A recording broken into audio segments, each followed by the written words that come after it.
Podcast do Transporte. O podcast do Transporte, com o seu estúdio aqui dentro da Arena MTP, traz Letícia Pineschi, da Abrate, e também na mesa das mulheres, cada vez mais empoderadas, ocupando um espaço que deveria ser naturalmente delas, mas que tem que ser conseguido à unha. Primeiro vamos falar dessa mesa sobre mulheres no transporte. Como é que foi para você, Letícia? Uma experiência maravilhosa, diferente da... Eu que tenho 25 anos de transporte, já fui a diversas feiras, eventos, encontros, e a gente vem crescendo nos painéis a presença feminina, e dessa vez um painel dedicado à presença feminina é algo transformador. A gente vê aí uma transformação no setor que é muito clara, é muito bem-vinda e que eu fico muito feliz de poder participar disso no início, né? Como uma das pioneiras nesse movimento. Aí a gente tem algumas questões que atravessam já todos os debates, que são, primeiro, a preocupação em não concentrar esse empoderamento feminino na parte de cima das empresas. É fazer com que isso desça até o chão da garagem. Quais são as ações que vocês pensam? Como é que vocês acham que é possível chegar nessa conquista também nas áreas da garagem, por aí afora? A primeira vez que eu fui no encontro do Elas no Transporte, a convite da Luciana, que é a líder desse movimento, uma pessoa incrível, eu achei que sempre a iniciativa foi algo que brilhou os olhos. A minha grande preocupação era justamente não ser um clube de executivas, de líderes. Por quê?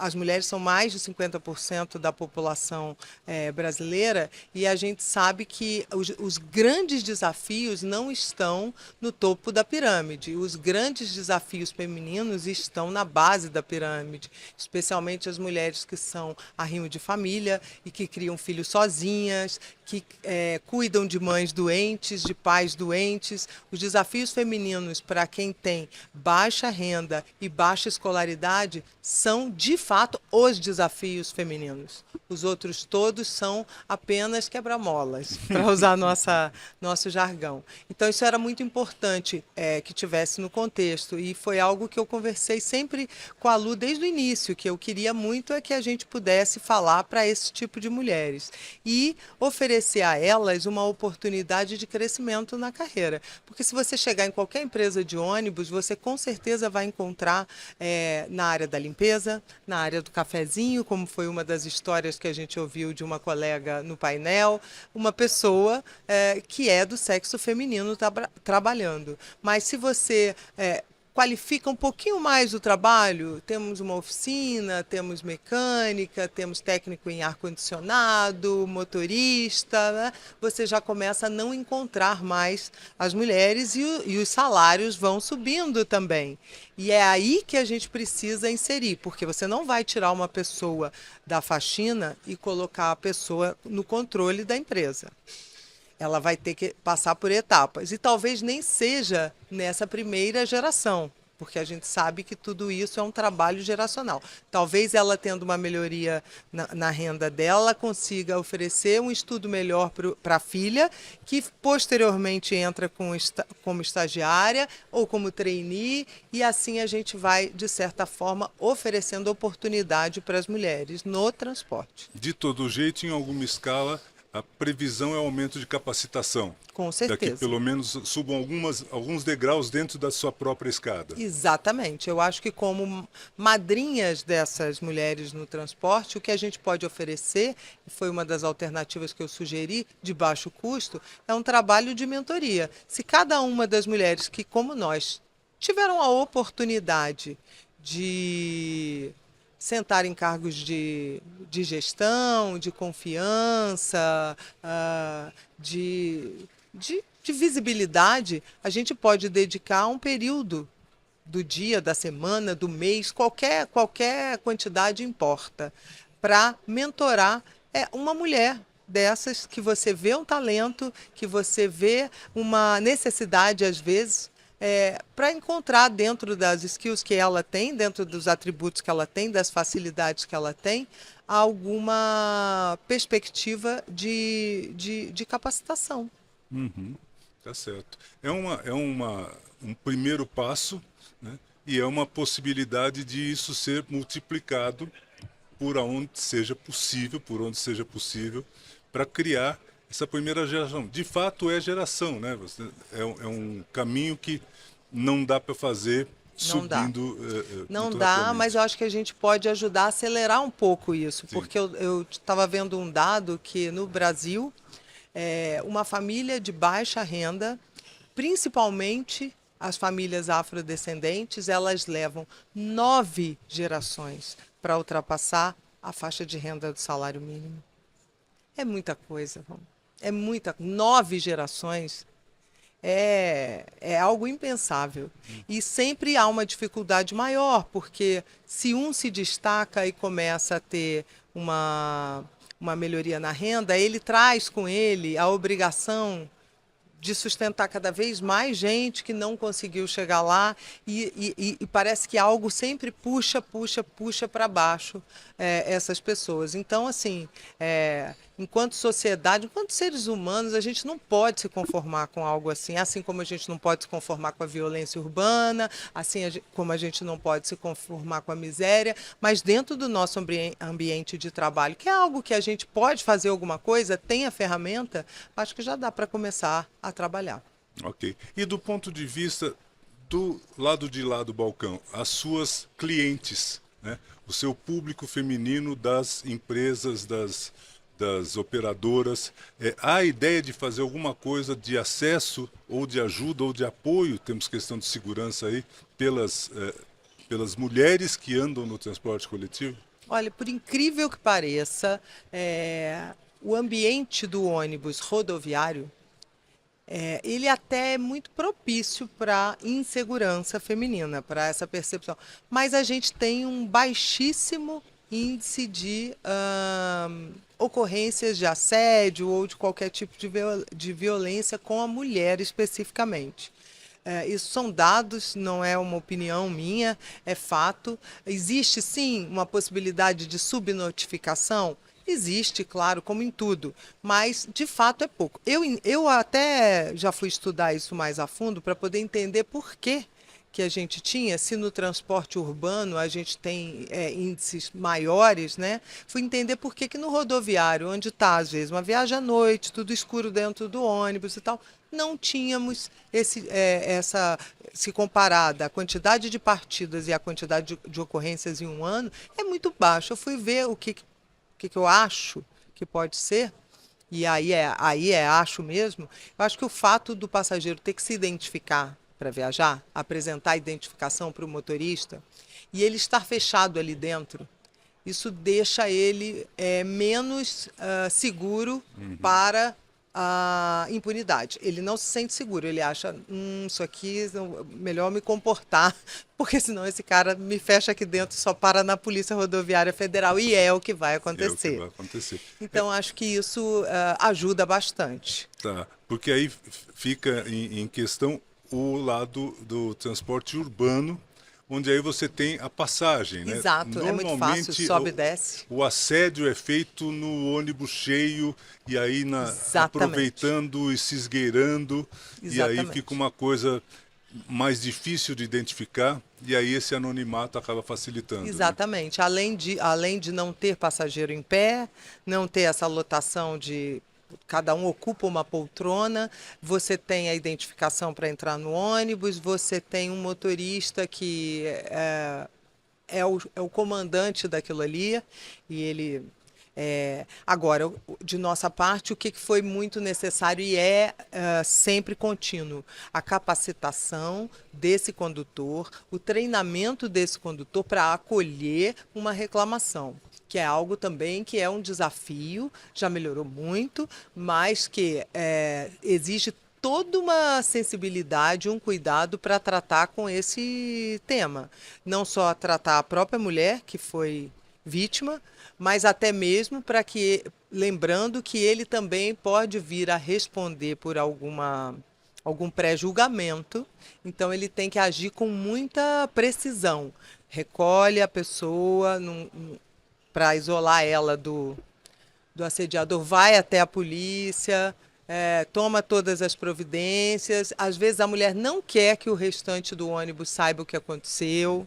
Então, isso tudo é muito delicado, mas a gente tem que treinar o nosso condutor cada vez mais. Por isso que eu digo, se já está faltando motorista com todas as atribuições que eles têm hoje em dia, dirigir, entender de tecnologia, ser psicólogo, ser investigador, estar em todas as posições, o motorista é a chave do transporte rodoviário de passageiros. Em algum momento na resposta a gente atravessou a linha da questão da mulher e fomos para o transporte rodoviário. E aí a gente vai falar de Abrat. A Abrat teve participação na Arena NTP. Eu queria que você resumisse para a gente as ações que a Abrat esteve, porque eu vi você em tudo quanto foi canto, né? E a presença do rodoviário é importante também.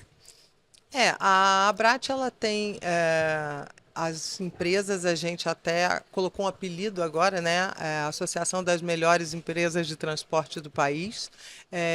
Esse é o nosso slogan agora, que foi uma brincadeira que alguém fez e a gente adorou. São 30 milhões de passageiros transportados pelas operadoras, são 14 bilhões em investimento, são 168 milhões de quilômetros rodados, algo nesse número. Enfim, os números da Abrat são muito superlativos. E sim, ela tem que estar presente em todos esses eventos, porque a Abrat é a associação que, de fato, consegue trazer o que está acontecendo nas estradas do país. E eu aqui sou apenas o mensageiro. Tá certo.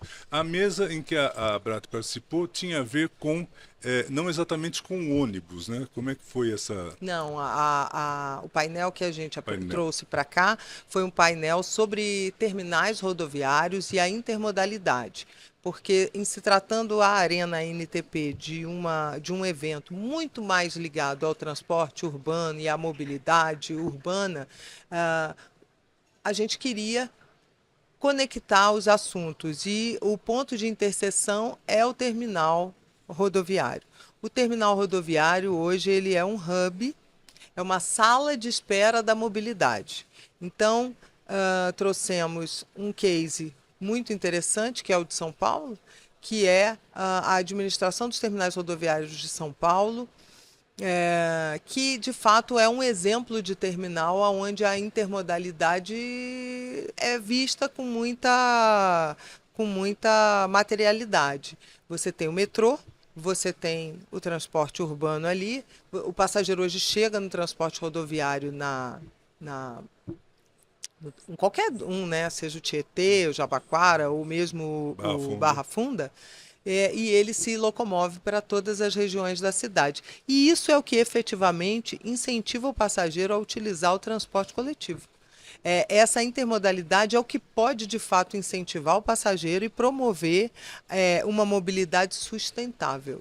Pois se cada passageiro que chegar, pegar o seu carro em algum lugar, ou pegar um táxi, ou pegar um transporte individual que seja, para algum lugar, a gente nunca vai reduzir a quantidade de emissões numa cidade. Não vai adiantar a gente colocar uma frota elétrica, o hidrogênio e tal, porque a gente vai ter um volume cada vez maior de indivíduos viajando sozinhos. Então, sim, um ônibus rodoviário tira até 60 veículos da estrada.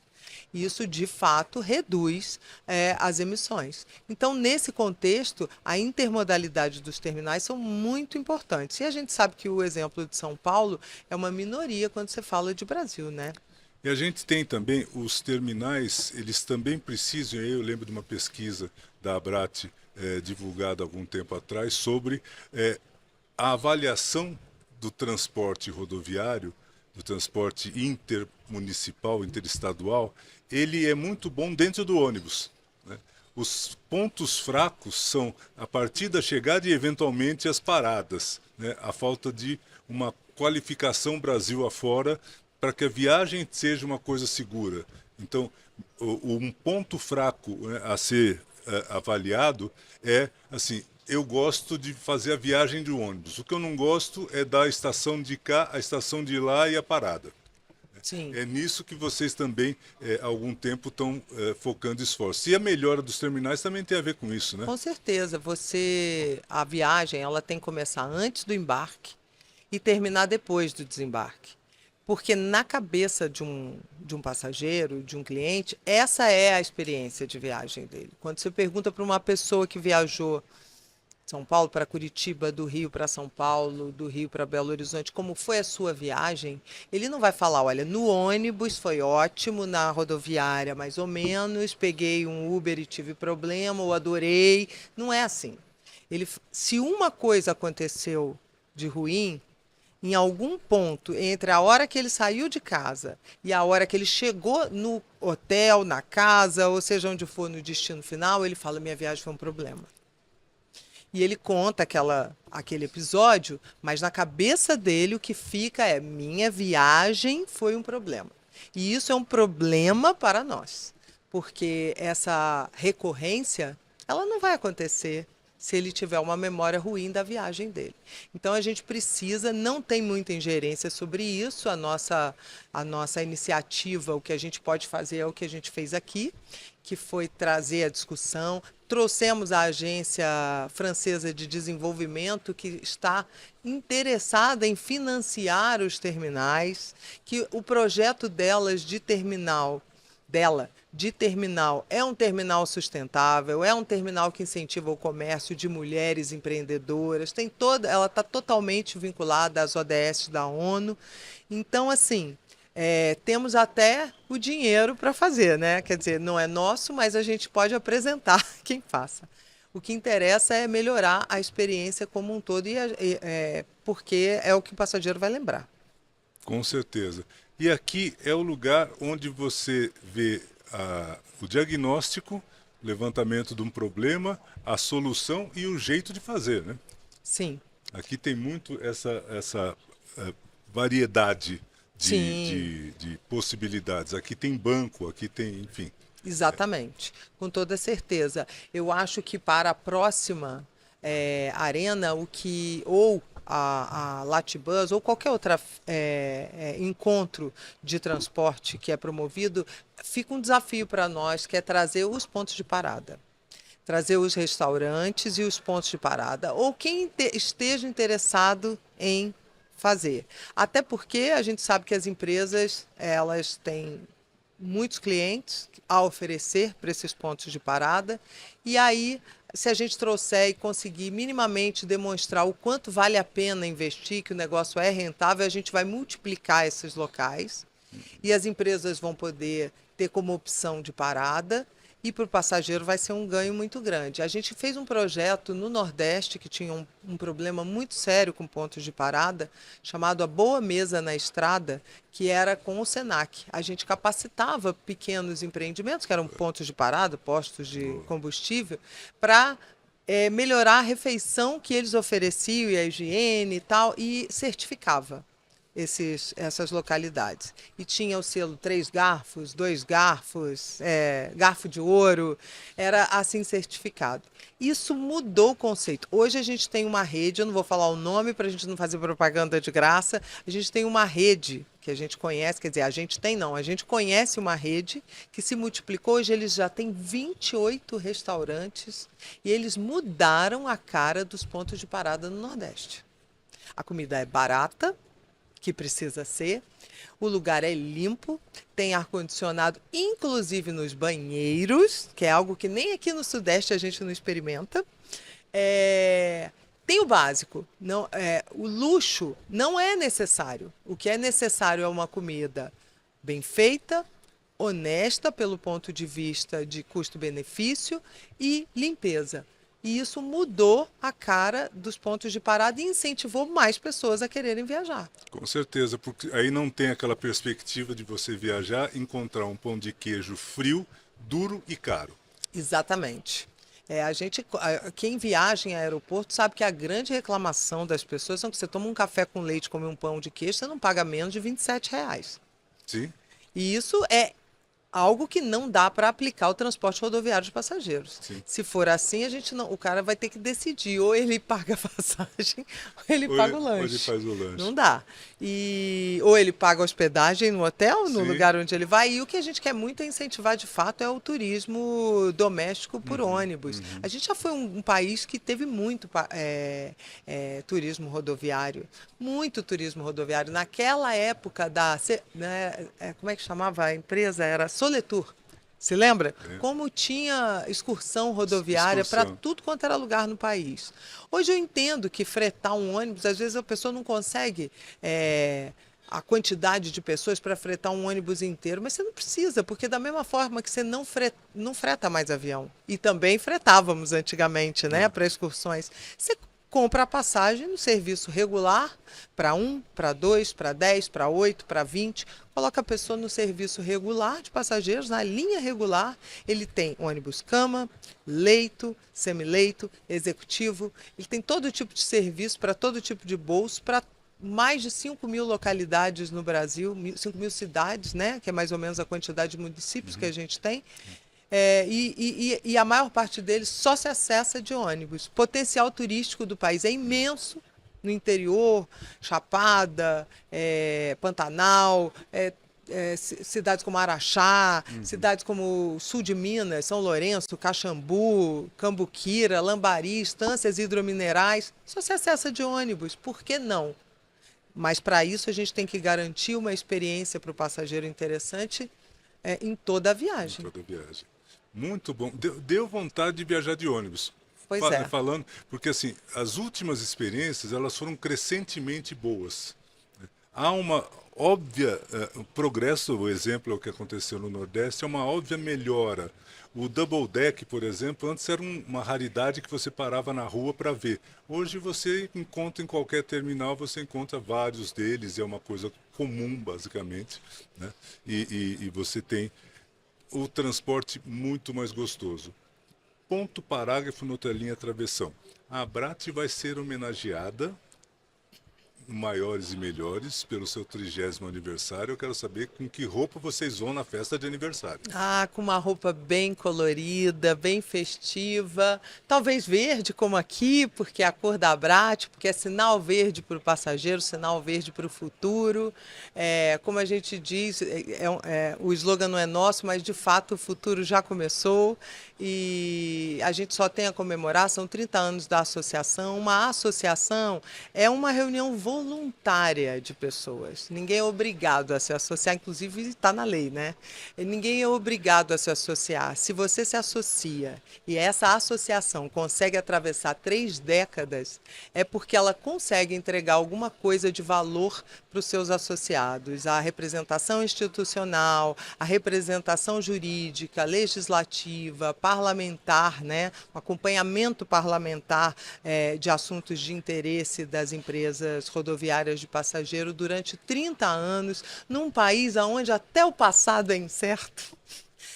Realmente é uma história de sucesso. A gente saiu lá dos pioneiros do transporte, que tinham seu jeitão de trabalhar, e passou hoje a executivos com processos, o profissionalismo permeia toda a área de transporte, cada dia mais. Empresas consolidadas, grandes, pequenas, médias, estão todas aí operando e oferecendo um ônibus de muita qualidade. Eu tive agora na Bus Road em Bruxelas, encontrei inclusive com o podcast lá, e, sinceramente, você olha o ônibus na Europa e olha o ônibus do Brasil, guardadas as devidas diferenças com relação a piso de rodovia, que de fato faz muita diferença, principalmente na durabilidade do veículo, mas em relação a conforto, não tem comparação. Tem uma encarroçadora que estava lá, presente, em Bruxelas, brasileira, e ela tinha 2 modelos. O modelo que ela vende na Europa, que ela está voltando, aliás, a vender na Europa, e o modelo que opera no Brasil. Olha, a diferença do estofamento é um negócio assim. É assim, aqui é aquela espuma resiliente, né, que você senta, ela se molda ao seu corpo. Lá não tem nada disso. Tudo bem que os trajetos são mais curtos, mas você tem viagens de ônibus lá que duram 10 horas, 11 horas, 12 horas. No Brasil, você pensar em sentar naquela poltrona 10, 12 horas, aquela poltrona da Europa, é impensável no Brasil. É impensável. Ou então te leva aos anos 60, né? Exatamente, te leva a outra década, né? E aqui a gente tem um veículo, é tanto que a gente tem a maior empresa de carroçadora do mundo, né? Está aqui e, de fato, o Brasil teve essa oportunidade de ser um país de matriz rodoviária. E a Abrat, teve a oportunidade de ser a associação das melhores empresas de transporte rodoviário durante 3 décadas, e isso é só motivo de orgulho. Já fez com fecho, já fez encerrando. Muito fácil fazer 3 entrevistas com você de uma vez só. Muito obrigado, Letícia. Parabéns pela presença, parabéns pelo trabalho da Abrat, parabéns pela presença das mulheres. Obrigada. Até que chegue num ponto que isso não seja necessário falar numa entrevista. Isso seja tão natural que não seja algo a ser visto ou comentado. Com Vai certeza. ser natural. Com certeza, tomara. Esperamos por isso. Podcast do Transporte.